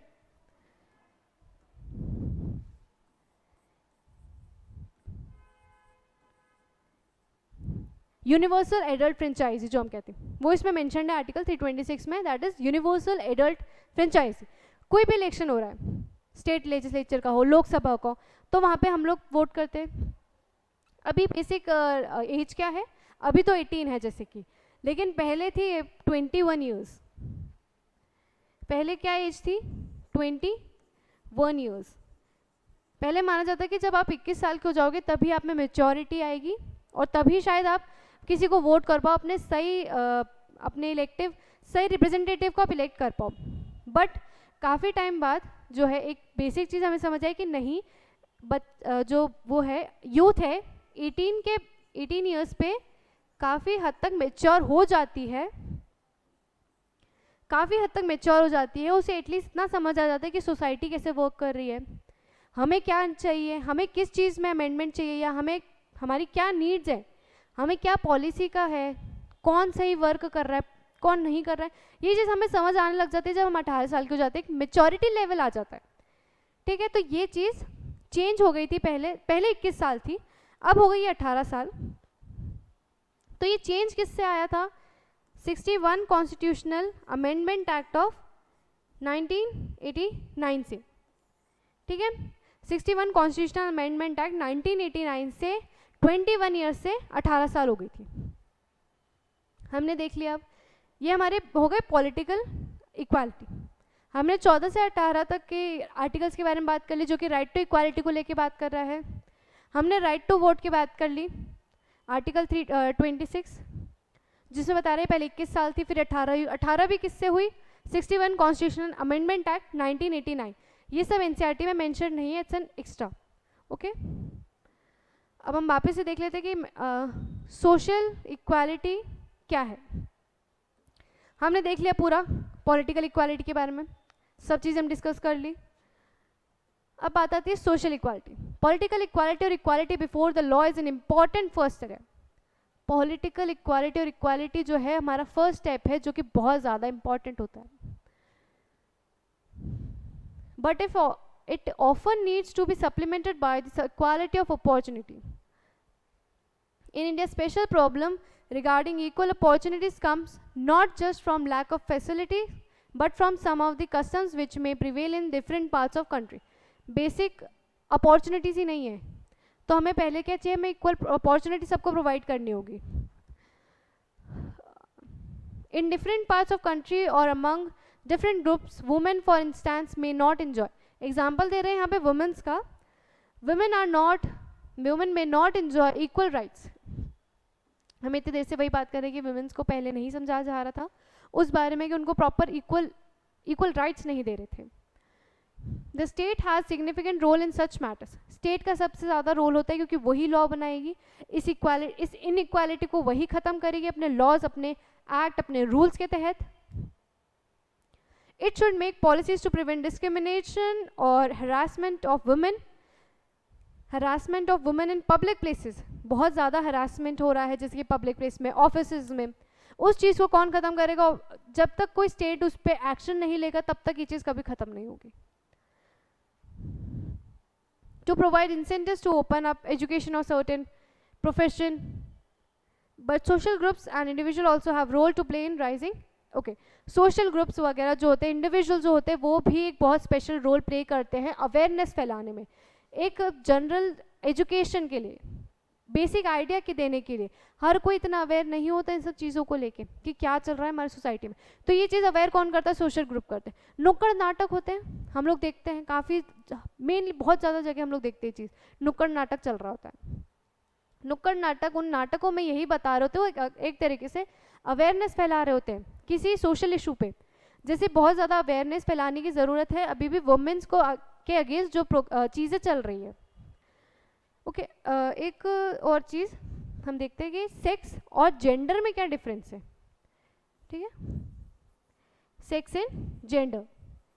हम हमेशा इन दोनों वर्ड को एक ही समझते हैं, बट सेक्स क्या होता है, एक बायोलॉजिकल टर्म है। बायोलॉजिकल के बेसिस पे जो दो ह्यूमन है वो डिफरेंशिएट होते हैं as a male and female, that is gender. Sex, what is gender? Gender is that कि इनका जो रोल है सोसाइटी में उसके बेसिस पे जो डिवीजन हो, कि वुमेन क्या करेगी, नर्स बनेगी, टीचर बनेगी, या घर का काम करेगी, बस डे केयर का काम या झाड़ू पोछा का काम किसका काम है, औरतों का काम है। इनको ये पायलट नहीं बन सकती या लॉयर नहीं बन सकती ये एडमिनिस्ट्रेशन नहीं कर सकती। ये जो डिस्क्रिमिनेशन है ये गलत है। यह जेंडर वही बता रहा होता है हमें कि role of male and female in a society. Male को क्या समझा जाता है, ये एडमिनिस्ट्रेशन बहुत अच्छा करेगा, ये पायलट बहुत अच्छा बनेगा, इनकी ड्राइविंग स्किल्स बहुत अच्छी है। जैसे अभी भी बहुत होता है, विमेन को कुछ नहीं, पापा के परी बोल के हटा देते हैं कि इन्हें तो ड्राइविंग नहीं आती, इनसे कुछ नहीं होना, ये पायलट नहीं बन सकती, ये ड्राइविंग नहीं कर पाएंगी, ऐसे डिफ्रेंशिएट करते हैं। तो ये मेंटालिटी चेंज होने की बहुत ज़्यादा ज़रूरत है। इन इकोनॉमिक इक्वालिटी हमने दो देख लिए अभी तक, दो डायमेंशन देख लिए, political equality as well as social equality. This is third equality, that is economic equality. Of course, absolute equality of wealth or income has probably never existed. कभी भी इनकम को लेके एक तरीके की इक्वालिटी तो नहीं आ पाएगी, ऑब्वियस सी बात है, हर किसी की मेहनत पे डिपेंड करेगा ना कि वो कितना इनकम कर रहा है, ये कितना वो अर्न कर रहा है। Most democracies today try to make equal opportunity. हम ज़्यादा से ज़्यादा क्या ट्राई कर सकते हैं कि इक्वल अपॉर्चुनिटी हर किसी को प्रोवाइड कर दें। ये तो नहीं कर पाएंगे ना कि हर किसी को पैसा बांट रहे हैं हम, ये चीज़ नहीं कर सकते हम। At least give those who have talent and determination, जिनके पास टैलेंट है उनको एक चांस दिया जाए या उनको इम्प्रूव करेंगे उनकी कंडीशन को। ऑब्वियस आता है आपको अपनी स्किल्स, अपनी टैलेंट, अपना एक प्रोफेशन को अपने यूज़ करना पड़ेगा, तभी आप अपनी वेल्थ क्रिएट कर पाएंगे।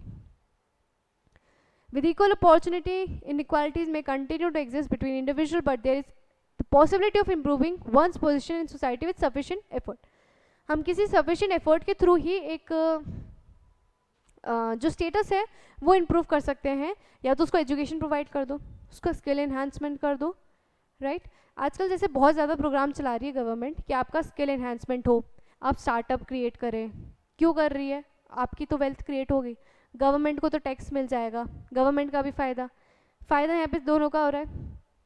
ऐसे गवर्नमेंट काफ़ी सारी स्कीम्स निकालती है जिसके आपकी पॉवर्टी, इनकम इनइक्वालिटी, ये सारी चीज़ें हों। एक दो जैसे कि प्रधानमंत्री जन धन योजना, ये सारी चीज़ें आ गई, मुद्रा योजना, ठीक है, स्किल इंडिया, ये सब बातें करते हैं कि आपकी स्किल इन्हांसमेंट हो, आपका जो पॉवर्टी लेवल है वो ख़त्म हो जाए, आप काफ़ी पैसा कमाएं, ये सारी चीज़ें आ जाती हैं, ठीक है। सोशल इक्वालिटी में हमें क्या करना होता है कि उन्हें प्रॉपर हेल्थ केयर दो, एजुकेशन दो, अपॉर्चुनिटी के बारे में हम मेनली सोशल इक्वालिटी में बात करते हैं। Now feminism, what does it means feminism? हमें पता है, बहुत ज़्यादा लोगों को इसमें कन्फ्यूजन आता है, फेमिनिज्म क्या होता है, विमेन, सिर्फ विमेन, कि विमेन ही ऊपर रहेगी या वुमेन का ही जो है स्टेटस हमेशा ऊपर रहेगा, हर चीज़ जो है बहुत ज़्यादा, काफ़ी केसेस में even this term has been used very in a wrong perspective. But feminism क्या बात करता है कि इक्वालिटी रखो ना मेल और फीमेल के बीच में, जितना राइट मेल को दे रहे हो उतना ही राइट फीमेल को दो, उस बारे में बात करता है। Is a political doctrine of equal rights for women, doctrine है जो क्या बोल रहा है, इक्वल राइट दो विमेन और मेन को।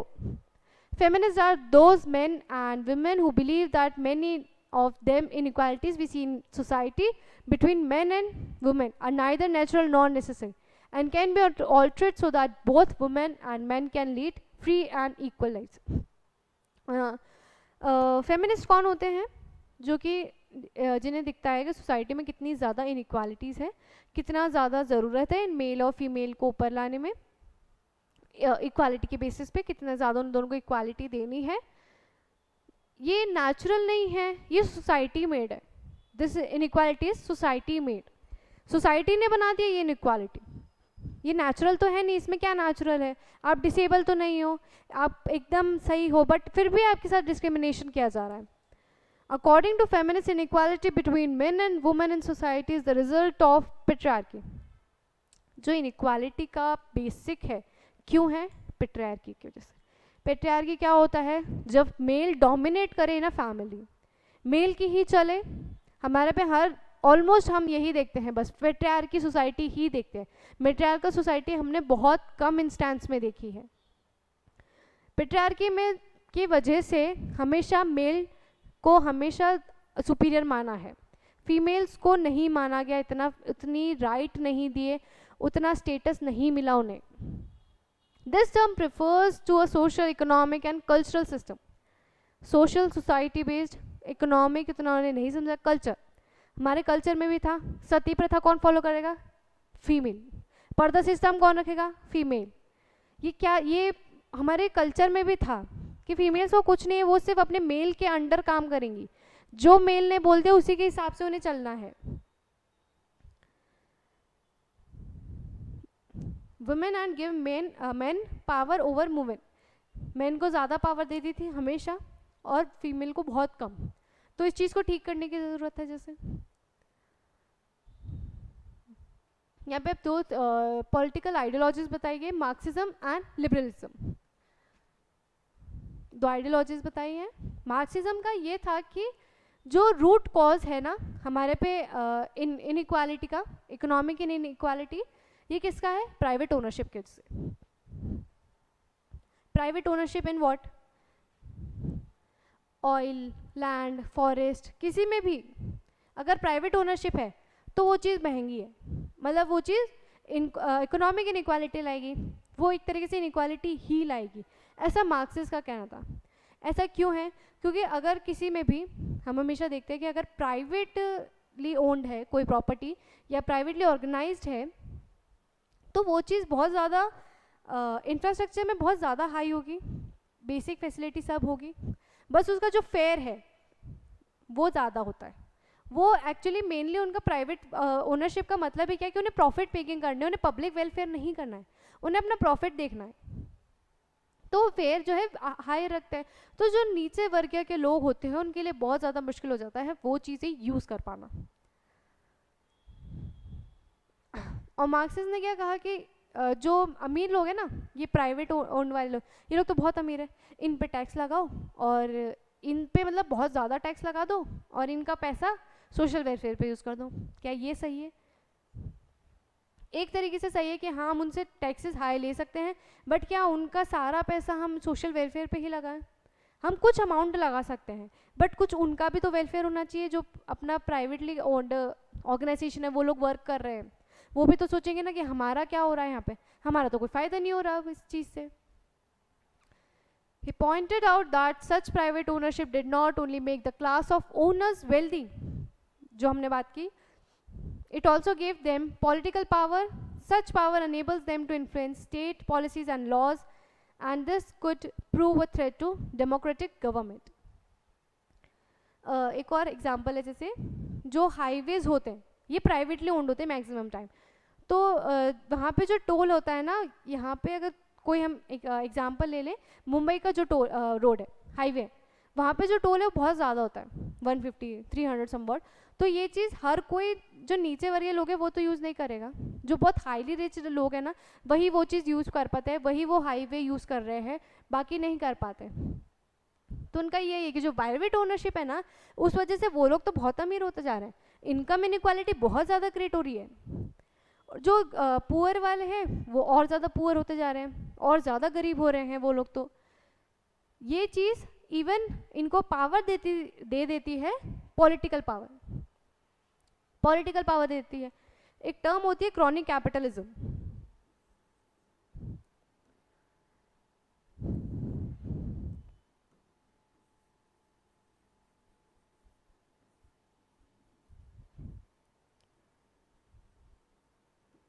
जिसमें यही होता है कि जो रिच क्लास होती है, जो ये प्राइवेटली ओन्ड होते हैं, ये बहुत ज़्यादा पावरफुल होते हैं.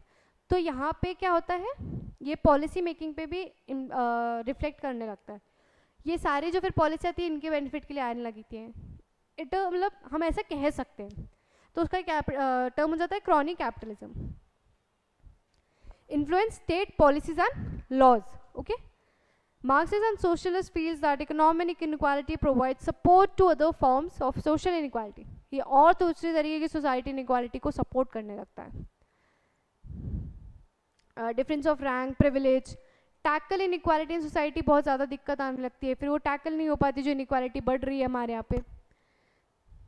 Ensure public control over essential resources. Okay, and opposing point of view can be found in liberal. Liberal जो था मार्क्सिस्ट की आइडियोलॉजी से काफ़ी ज़्यादा उल्टा था. मार्क्सिस्ट ने क्या कहा, प्राइवेट ओनरशिप बहुत ज़्यादा इनकम इनइक्वालिटी ला रही. लिबरल क्या कह रहे हैं, liberal uphold the principle of competition. Liberal बोलता है कि सोसाइटी में कंपटीशन होना चाहिए. कंपटीशन नहीं होगा तो क्या होगा, मोनोपोली आ जाएगी किसी एक जन की, वही सारा काम करेगा. ये भी सही नहीं, कंपटीशन होना चाहिए, फेयर कंपटीशन होना चाहिए. But as the most effective and fair way of distributing resources and rewards in society. जो डिजर्व कर रहा है, जो काम कर रहा है उसको रिवॉर्ड्स दो. डिस्ट्रीब्यूटिंग ऑफ रिसोर्सेज, ठीक है. क्यों हम काम करें और फिर हमारा जो हम पे बहुत ज़्यादा टैक्स लगा दो, फिर वो सारा टैक्स का पैसा आप सोशल वेलफेयर में लगा दो. क्या वो सही है? हमारा क्या फ़ायदा? फिर काम तो हमने किया, वो तो बैठे बैठे खा रहे हैं. क्या वो सही है? नहीं है. उनको हेल्प करो ना, उनको अपॉर्चुनिटीज़ दो. उस बारे में लिबरल्स बात करते हैं. They believe that while states may have to intervene to try and ensure a minimum standard of living, उन्हें पता है कि स्टेट को इंटरवेन करना पड़ेगा कि मिनिमम लिविंग उनको दे पाए, इक्वल अपॉर्चुनिटी दे पाए. This can not by itself bring in equality and justice in society. But ये अकेला इक्वालिटी और जस्टिस नहीं ला पाएगा in society. Competition between people in fair condition होना चाहिए, हमने देख लिया. Unlike socialists, liberals do not believe that political, economic and social inequalities are necessarily linked. Okay.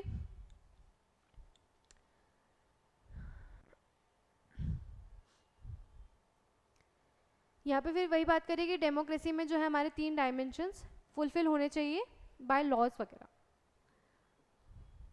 How can we promote equality? अब हम इक्वालिटी को प्रमोट कैसे करेंगे? Establishing formal equality. पहले बात कर लेते हैं हम फॉर्मल इनइक्वालिटी क्या होती है जो सोसाइटी बनाती है. ठीक है. Untouchability, gender based discrimination, caste based discrimination, वो आ जाती है फॉर्मल इनइक्वालिटी. तो ये कैसे आ पाएगा? लोअर कास्ट को थोड़ा हेल्प करो, reservation. Most common example for these caste is we can say is that reservations which government has provide them. Women's के लिए भी रिजर्वेशंस हैं, सीट्स रिजर्व्ड हैं, वो चीज़ आ गई. तो हम इसके थ्रू हमारी जो है इनइक्वालिटी ख़त्म कर सकते हैं, फॉर्मल इनइक्वालिटी को ख़त्म कर सकते हैं. गवर्नमेंट जो है लॉ लिया है, should stop protecting this system of inequality. यही काम हमारा कॉन्स्टिट्यूशन करता है. हमने देखा था article 14 to 18, article 326, okay, preamble, DPSP, ये सारे राइट्स हमारे कॉन्स्टिट्यूशन में मेंशन्ड है जो बात कर रहे हैं फॉर्मल इनइक्वालिटी को ख़त्म करने की. अब इक्वालिटी थ्रू डिफरेंशियल ट्रीटमेंट, अलग तरीके से ट्रीट करके कैसे हम इक्वालिटी ला सकते हैं. However, as we noted earlier, formal equality or equality before law is necessary but not sufficient to realize. Equality before law और equal protection of law ज़रूरी है but sufficient नहीं है कि ये प्रिंसिपल ला दे completely equality का. ये दोनों अकेले नहीं ला पाएंगे equality हमारे यहाँ पे. Sometimes it is necessary to treat people differently in order to ensure that they can enjoy equal rights. यहाँ पे एक एग्जाम्पल दिया गया है इसके रिगार्डिंग, डिफरेंशियल ट्रीटमेंट के रिगार्डिंग एनसीईआरटी में कि ओके, एक यहाँ पे ना टीचर है, ठीक है, यहाँ पे हाथी बैठा हुआ है, एलिफेंट, फिश है, फ्रॉग है, बर्ड है, क्रोकोडाइल है यहाँ पे. ओके, ऐसे मतलब उनने काफ़ी सारे एनिमल्स लिख दिए. मंकी है, यहाँ पे बैठे हुए हैं, ठीक है. यहाँ पे है पेड़. जो उनके टीचर हैं वो क्या बोल रहे हैं कि जो भी एनिमल, जो भी इसमें से पेड़ चढ़ लेगा ना वो सबसे बेस्ट, वो सबसे इंटेलिजेंट. क्या एलिफेंट चढ़ पाएगा? क्या क्रोकोडाइल चढ़ पाएगा? Is it possible for them? क्या फिश चढ़ पाएगी? नहीं चढ़ पाएगी. फिर कैसे निकलेगा इसका वो रिजल्ट, कैसे निकलेगा? तो यही चीज़ है कि आप उनसे दूसरा काम करवाओ ना. क्या एलिफेंट स्ट्रॉन्ग नहीं है? क्रोकोडाइल स्ट्रॉन्ग नहीं? कितने स्ट्रॉन्ग एनिमल्स है but still they can not climb a tree. Monkey can climb a tree easily, उसके लिए बहुत इजी टास्क है, बाकियों के लिए नहीं है। तो जो वो कर रहे हैं सबको इक्वली ट्रीट तो कर रहे हैं, बट उनकी कैपेबिलिटी तो देखो, उनका वो तो देखो कि वो लोग कर पाएंगे कि नहीं कर पाएंगे। बहुत ज़्यादा स्ट्रॉन्ग एनिमल्स है बट वो ये इजी काम नहीं कर सकते, उनके एबिलिटी उनकी कैपेबिलिटी के हिसाब से उन्हें काम दोगे तो वो कर लेंगे। तो यहीं पे ये चीज़ बात हो रही है इक्वालिटी थ्रू डिफरेंशियल ट्रीटमेंट, हम डिफरेंट ट्रीटमेंट के थ्रू भी इक्वालिटी ला सकते हैं। Affirmative action is based on the idea that is not sufficient to establish formal equality by law. Formal equality सिर्फ by law के through, okay, it's sufficient, it's not sufficient to establish formal equality by law. That are deeply rooted, it is necessary to take some major positive measures to minimize and eliminate. इससे अलावा बहुत सारे positive measures भी हमें लेने पड़ेंगे इसको ख़त्म करने के लिए। However, forms spending on facility for disadvantaged community such as scholarship, hostels to special consideration, okay, in our country have adopted policy of quotas, reserved seats, ठीक है, quotas, reserved seats, हमने इनके लिए परसेंटेज कम कर रखा है, जैसे अनटचेबल, एजुकेशन, तो ये चीज़ वो हो जाती है कि हम सिर्फ लॉ के थ्रू नहीं कर सकते, हमें इन्हें थोड़ा और हेल्प करनी होगी, इन्हें थोड़ा और पुश देना होगा, ठीक है, या इनको और थोड़ी ज़्यादा इनको लिबर्टी दे दो यार, थोड़ी सी, थोड़ा और फ्रीडम कर दो ना, थोड़ा, समझ रहे हैं आप मेरी बात, कि मतलब कोटास दे दो, रिजर्व कर दो ना seat.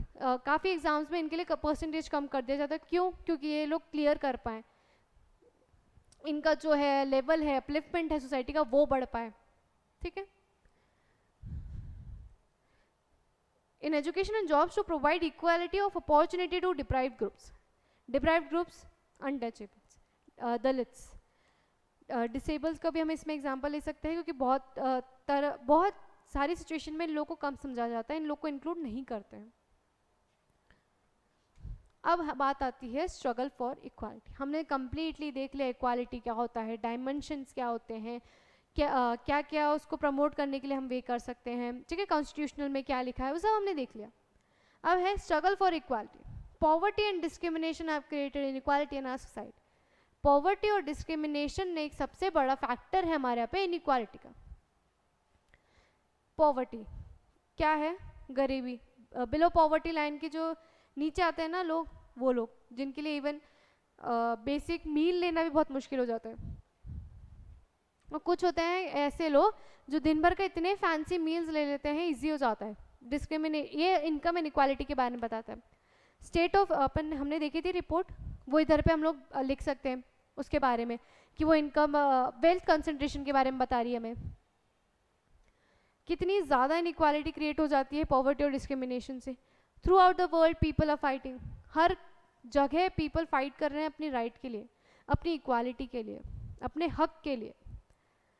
Women struggle and movements for equality was such group. Women struggle and women सबसे ज़्यादा कॉमन अगर है तो है वुमेन स्ट्रगल, कि वो कितना ज़्यादा उनने स्ट्रगल किया है अपनी इक्वालिटी लाने के लिए, वुमेन एम्पावरमेंट के। आज भी हम बात करते हैं वुमेन एम्पावरमेंट की, क्यों करते हैं? वुमेन्स को तो राइट मिल रहे हैं थोड़े बहुत, अब तो मिल रहे हैं ना, एटलीस्ट हर जगह मेंशन है वुमेन के लिए, फिर हम बात क्यों कर रहे हैं वुमेन एम्पावरमेंट की? मतलब कहीं ना कहीं अभी भी वुमेन्स पीछे हैं, उन्हें हर चीज़ नहीं मिल रही, उन्हें हर राइट नहीं मिल रहा, तभी हम बार बार बात करते हैं वुमेन एम्पावरमेंट की। द तवा मत्स्य संघ इन Madhya Pradesh is also example. एक एग्जाम्पल दिया गया है, वो आगे हम डिस्कस कर लेंगे, तवा मत्स्य संघ का। एनसीईआरटी में एक और जो है बताया है उसमें तेहरी डैम के बारे में, जहाँ पे जो जैसे जैसे ना डैम क्यों बनते हैं? वाटर स्टोरेज के लिए। जैसे जैसे वो डैम का जो दीवार है वो बढ़ती है, वैसे वैसे वाटर स्टोरेज तो बढ़ता है, साथ ही साथ उसके आसपास के विलेजेस एरिया वो फ्लड के अंडर आने के जो है चांसेस वो बढ़ जाते हैं, ठीक है। डैम्स के जैसे मैक्सिमम डिस्प्लेसमेंट होता है, क्यों? क्योंकि वहाँ पे फ्लड के जो है चांसेस बहुत ज़्यादा क्रिएट हो जाते हैं। तो 50-100 गांव उसके अंडर में आ रहे थे टेहरी डैम के, तो वहाँ पे भी बहुत ज़्यादा इश्यूज चले। उनने अपने हक के लिए कि हमारा तो घर है ना यार, हम आपके डैम के चक्कर में हमारी लाइफ चली जाएगी, हमारा पैसा चला जाएगा, तो वहाँ पे वो चीज़ वो इक्वालिटी के लिए बोल रहे हैं। वैसा ही एक बताया है यहाँ पे तवा मत्स्य संघ, फेडरेशन ऑफ फिशरमैन कॉर्पोरेशन। ये किसका कॉर्पोरेशन है? फिशरमैन्स का। sorry.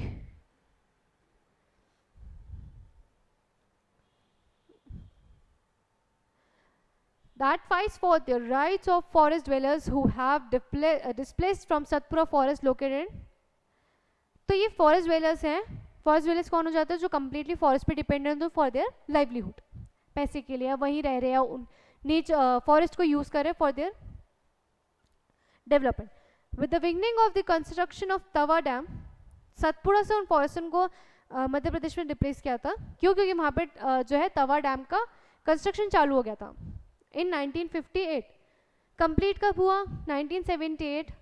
इसके वजह से large portion of forest and agriculture areas उसके अंडर आ गए थे और वो सबमर्ज थे, were submerged,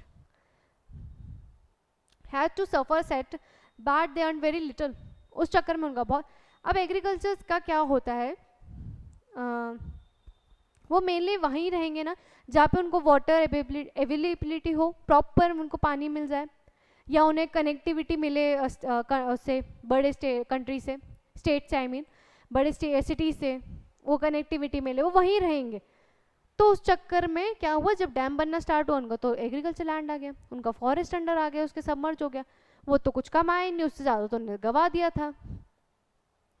government gave right for fishing in the Tawa reservoir but to only private contractors.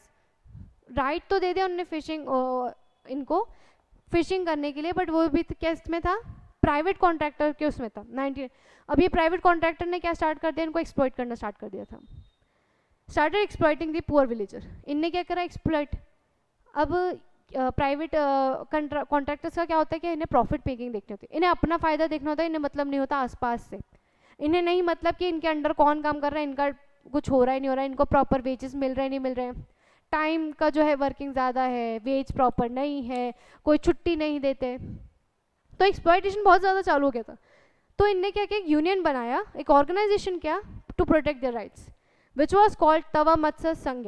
तो तवा मत्स्य संघ क्या था कि फिशरमैन का जो ऑर्गेनाइजेशन था, यूनियन था, वो अपने राइट्स के लिए लड़ रहे थे, वो उसके बारे में है. रेलीज चक्का जाम, जो चौराहे होते उनको जाम कर दिया, रेलीज निकाली. इन रिस्पॉन्स गवर्नमेंट ने ग्रांट कर दिया फिश को fish rights, granted fish rights to the villages. हमने पहले भी देखा था कि पहले के चैप्टर्स में कि जब गवर्नमेंट ने कोई पॉलिसीज निकालती है, अगर हम उससे सेटिस्फाइड नहीं हैं तो, और हम लोग अपनी बात रख रहे हैं लेकिन फिर भी कुछ ऐसा सच नहीं एक्शन लिया जा रहा, तो हम लोग क्या करते हैं? रैली निकालते हैं, प्रोटेस्ट करते हैं. वैसे ही इनने किया था, गवर्नमेंट ने इनकी सुनी और इन्हें fish rights they the. With the TMS, तवा मत्स्य संघ making over the fishery workers were able to increase their earning. फिर उस राइट के बाद उनके पास अर्निंग करने के लिए, उनकी लाइफ को सस्टेन करने के लिए उनकी अर्निंग अच्छी होने start. Indian constitution as a living document. Indian constitution हमारा क्या? एक लिविंग डॉक्यूमेंट है. उसी के हिसाब से हमारा पूरी कंट्री हमारी वर्क करती है, हर चीज़ उसमें मेंशन्ड है, हमारा हर राइट उसमें मेंशन्ड है, उसके अगेंस्ट कोई नहीं जा सकता. The foundation of all movements for justice and inspiration for all the poetry and songs on equal is the recognition that all people are equal. Songs गाए जाते हैं, पोएम्स लिखी जाती हैं, इवन काफ़ी सारी मूवीज़ भी आती हैं जो आपको बताते हैं कि आपका इक्वालिटी कितनी ज़रूरी है आपके लिए. ठीक है, ये क्यों करते हैं? वो मूवीज़ या सॉन्ग्स क्यों बनाते हैं? टू मोटिवेट योरसेल्फ, कि मोटिवेट करो अपने आप को और अपनी इक्वालिटी के लिए लड़ो, कि देखो आपको इक्वालिटी चाहिए. हमारे यहाँ पे पहले कितने सफ़र किया हम लोगों ने, क्यों आती है? वो इसलिए आती है. मूवमेंट्स एंड स्ट्रगल इक्वालिटी के लिए, कितने मूवमेंट एंड स्ट्रगल चले. इंडियन कॉन्स्टिट्यूशन लिविंग डॉक्यूमेंट, इसमें सारी चीज़ें लिखी गई है जो हमने पहले सफ़र किया है उसको रिजॉल्व करने के लिए. सारे एक्ट लिखे गए, सारे राइट्स लिखे गए कि हम लोग के यहाँ पे इक्वालिटी है.